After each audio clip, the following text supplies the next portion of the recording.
Tenga listo el tinto que ya vienen los huevos revueltos con los ingredientes del mapa de poder que tiene Venezuela tras la captura de Nicolás Maduro. Desde la redacción de La Silla Vacía soy Tatiana Duque. Es miércoles 14 de enero.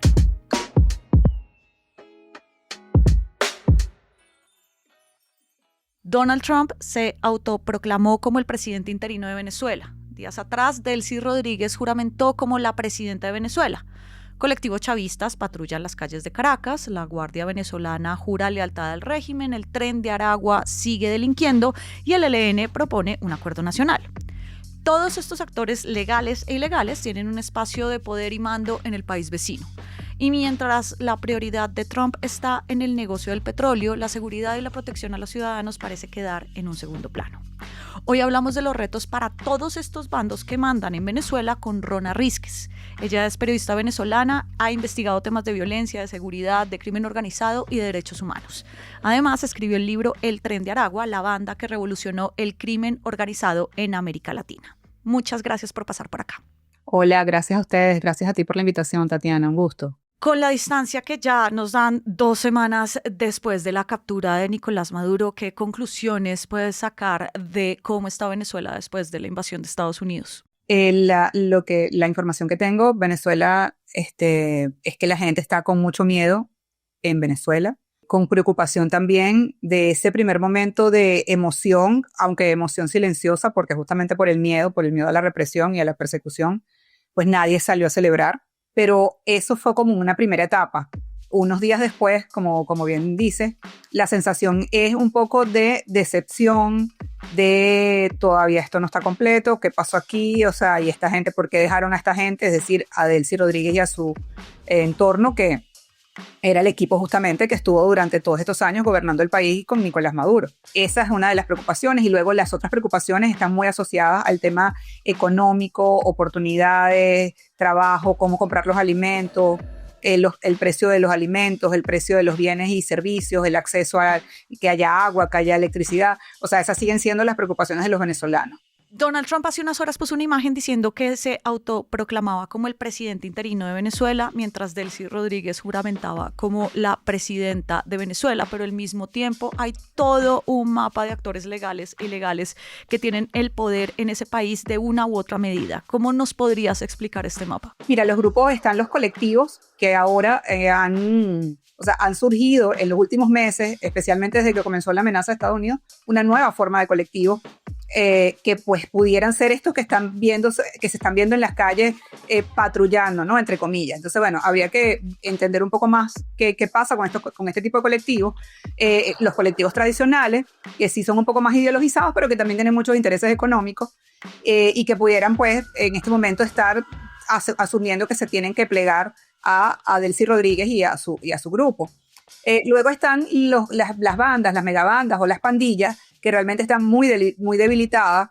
Yo diría que la más fuerte o más poderosa es el Tren de Aragua, pero tienen en este momento una dificultad, y es que su jefe está en el mismo indictment de Maduro. Yo supongo que pues para ellos están en una posición donde o lo toman los Estados Unidos y lo detienen para llevarlo a responder a las autoridades estadounidenses, o algunos grupos que tengan interés en que no pueda participar en ese juicio y en que no pueda convertirse en un testigo incluso, o alguien que pueda aportar información para ese juicio contra Maduro, pueda hacer algo como desaparecerlo, por ejemplo.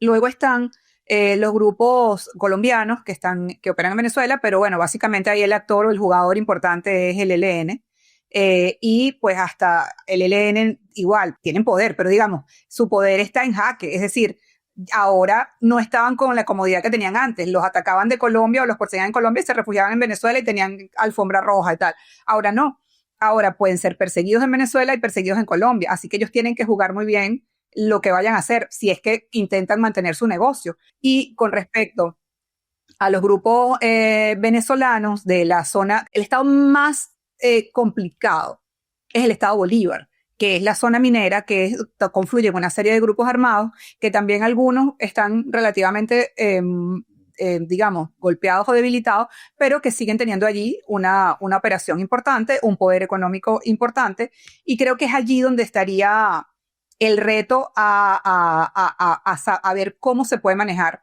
el Estado Bolívar que con estos grupos armados. Entonces, es decir, una vez que ya todos hemos visto lo que hizo Estados Unidos con Nicolás Maduro, creo que es un mensaje muy claro para los grupos armados, no solamente para los sectores políticos de lo que es el chavismo, sino también para los grupos armados no estatales que hay en Venezuela. Pero estos grupos pelean entre sí, es decir, ¿existe una especie de conflicto armado interno como el que tenemos en Colombia? Efectivamente hay grupos armados en Venezuela, efectivamente hay grupos que responden a intereses, incluso a intereses políticos de distintos sectores del gobierno, obviamente, pero no son grupos con una capacidad de conflicto y de choque como para generar un conflicto armado ni nada parecido. Entonces, pues yo diría que en este caso, Delcy Rodríguez no necesariamente tiene ascendencia sobre esos grupos. Algunas de las personas que dejaron en su entorno sí tienen ascendencia sobre esos grupos, pero también yo creería que esos grupos no necesariamente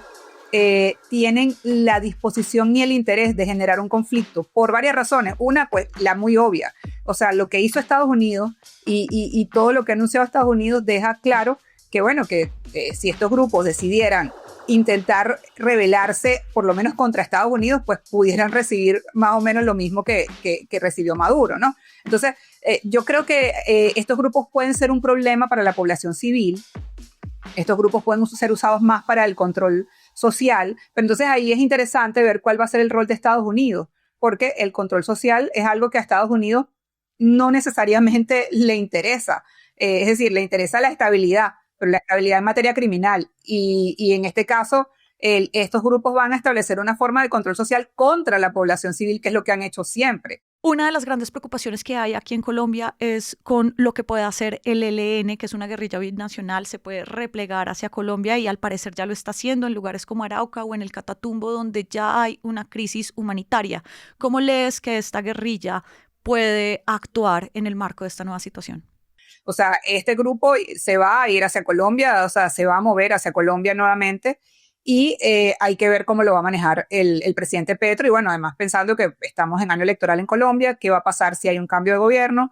Entonces, bueno, en realidad no las tiene muy bien el ELN y por supuesto lo que queda de las disidencias que ya había sido bastante golpeada, incluso con Maduro. Entonces, creo que básicamente un jugador importante, entre comillas, pero por lo que pueda generar, sobre todo el lado colombiano, es el ELN. No creo que en el lado venezolano, me imagino que intentarán normalizar algo que ya venían haciendo, que era una integración a la vida cotidiana, a negocios, en comunidades y cosas así. Es posible que intenten ver cómo camuflan eso y lo mantienen del lado venezolano, pero digamos que toda lo que es la actividad armada y lo que tiene que ver, y los líderes, pues creo que deben estar preocupados. Pues. Hacia futuro, ¿cuál lees que puede ser el mejor escenario para Venezuela con Estados Unidos encima? El mejor escenario es que en Venezuela haya una verdadera transición hacia la democracia. En este momento no podemos decir que haya democracia en Venezuela ni libertades. Esto pasa por la liberación de todos los presos políticos. Esto pasa por el desmontaje del aparato represivo, de toda la estructura represiva que ha habido en Venezuela hasta hoy. Esto pasa por, no sé si entregar el gobierno o hacer una transición para que la persona que fue electa en las elecciones de 2024 asuma el gobierno como lo decidieron los venezolanos, o si convocaran nuevas elecciones en un periodo de tiempo bastante breve y corto para que pues, los venezolanos podamos decidir quién queremos que nos gobierne. Entonces, y es importante, pues, y digo esto, que fíjate, son estas las prioridades. Yo no estoy diciendo hay que encarcelar a todas estas personas que están mandando en este momento en Venezuela, hay que perseguirlos hasta el cansancio, no, obviamente los venezolanos queremos justicia, pero las prioridades son democracia, libertad de los presos políticos, esas son nuestras prioridades en este momento. Rona, muchas gracias por tus luces y por pasar por acá. Gracias a ustedes, un gusto. Y arranca el día con estas movidas. Enrique Peñalosa, exalcalde de Bogotá, por fin tiene aval presidencial. Se lo da Oxígeno, el partido de Ingrid Betancourt, quien también le dio aval al exministro Juan Carlos Pinzón.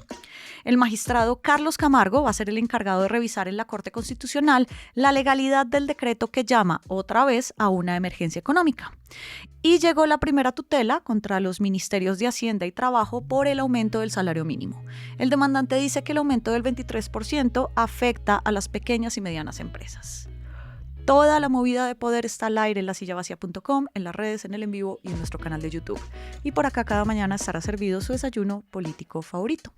Fernando Cruz produjo este episodio. Yo soy Tatiana Duque y nos escuchamos mañana. Hacer periodismo independiente cuesta. Cada suscripción a este canal nos permite financiar historias que revelan patrones, intereses y otras dinámicas de poder que otros no cuentan. Suscríbase y sea parte de la comunidad que apoya a La Silla Vacía.